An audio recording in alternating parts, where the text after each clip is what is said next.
Singer ஹரிஹரனோட இந்த video தான் இப்போ சோஷியல் மீடியால வைரலாகி பலரையுமே சோகத்தில் ஆழ்த்தியிருக்கு. இவருக்கு என்னாச்சு, ஏன் இப்படி ஆயிட்டாரு, பார்க்கவே ரொம்ப பரிதாபமா இருக்காரு. ஒரு காலத்துல எப்படி இருந்த பாடகர் இப்போ இந்த நிலைமைக்கு தள்ளப்பட்டிருக்காரு. இதுக்கு என்ன காரணம்னு பலருமே பலவித கேள்விகளை கேட்டு வருத்தப்பட்டுட்டு வராங்க. ரொம்ப முடியாம ஸ்டேஜ்ல போயிட்டு அழுதபடியே நான் பாடுனா அருண் வருவாருன்னு அவர் அருண் அப்படிங்கிற யாரையோ தேடுற மாதிரி இந்த வீடியோ இருக்கு. யார் அந்த அருண், இவர் ஏன் அழுவுறாருன்னு பலருமே கேட்டுட்டு வர இந்த நிலையில உண்மை என்ன அப்படின்னு ஹரிஹரனே சொல்லியிருக்காரு.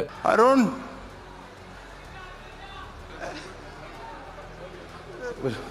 நான் பாடினாலே அருண் வரும் விடு.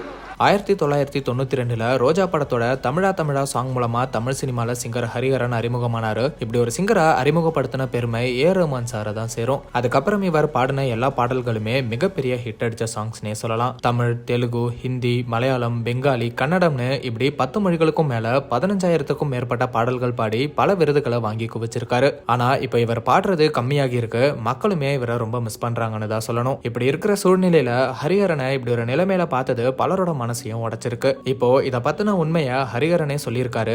அவரு இந்த சம்பவத்தோட முழு வீடியோவை அவரோட இன்ஸ்டாகிராம் பேஜ்ல ஷேர் பண்ணியிருக்காரு. ஷேர் பண்ணி என்ன சொல்லியிருக்காருன்னா, சில நேரம் நம்மளோட ரசிகர்களை சர்ப்ரைஸ் பண்றதும் ஒரு வித ஃபன் தான். யாருக்கும் சந்தேகம் வராத மாதிரி வயசான முதியவர் மாதிரி வேஷம் போட்டுட்டு கோழிக்கோட்ல நடந்த கான்சர்ட்ல ஸ்டேஜுக்கு என்ட்ரியான முழு வீடியோவை பாருங்க, உண்மை தெரியும்னு சொல்லியிருக்காரு. அந்த வீடியோ மூலமா தான் இப்ப உண்மை என்ன அப்படிங்கிறது தெரிய வந்திருக்கு. ஹரிஹரன் மக்கள் எல்லாரையுமே பிராங்க் பண்ணியிருக்காரு. அந்த வீடியோல நான் பாடுனா அருண் வருவாருன்னு வயசான குரல்ல பேசிட்டு உடனே அவரோட இனிமையான குரல்ல என்னை தாலாட்ட வருவாளா சாங்க பாடி வந்திருக்கிறது ஹரிஹரன் தான் அப்படிங்கறத ரிவீல் பண்ணியிருக்காரு. அருண்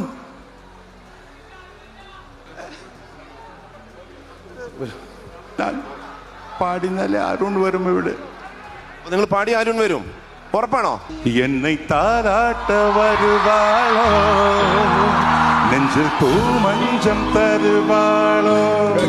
அவர் பாடினதுக்கு அப்புறம் தான் ஹரிஹரன் அப்படி வயசான ஆளு மாதிரி வேஷம் போட்டுட்டு வந்து மக்களை ஏமாத்தி ஃபன் பண்ணியிருக்காருன்னு தெரிய வந்திருக்கு. பலரும் இந்த வீடியோலயே ஏன் சார் இப்படி எல்லாம் பிராங்க் பண்ணி பயத்தை வர வைக்கிறீங்கன்னு கமெண்ட் பண்ணிட்டு வராங்க. 69 வயசு ஆகக்கூடிய ஹரிஹரன் ரொம்பவே நலமா தான் இருக்காரு. இந்த கான்சர்ட் கேரளால நவம்பர் 1ஆம் தேதியில இருந்து 3ஆம் தேதி வரைக்கும் 3 நாட்கள் நடந்திருக்கு. ஹரிஹரன் இப்ப இந்தியால பல இடங்களுக்கு போய் கான்சர்ட் நடத்திட்டு வராரு. அந்த வகையில கேரளால கான்சர்ட் நடத்தி இருக்காரு. அங்கதான் இந்த பிராங்க பண்ணியிருக்காரு. சிலர் இந்த முழு வீடியோவை போடாம பாதியா கட் பண்ணி ஷேர் பண்ணவே மக்கள் பலருமே குழம்பி போயிருக்காங்க. ஹரிஹரன் நல்லாவே இருக்காரு, அவருக்கு எந்த பிரச்சனையும் இல்லைன்னு இப்ப தெரிய வந்திருக்கு. என்னை தாராட்ட வருவாளோ, நெஞ்சில் பூ மஞ்சம் தருவாளோ.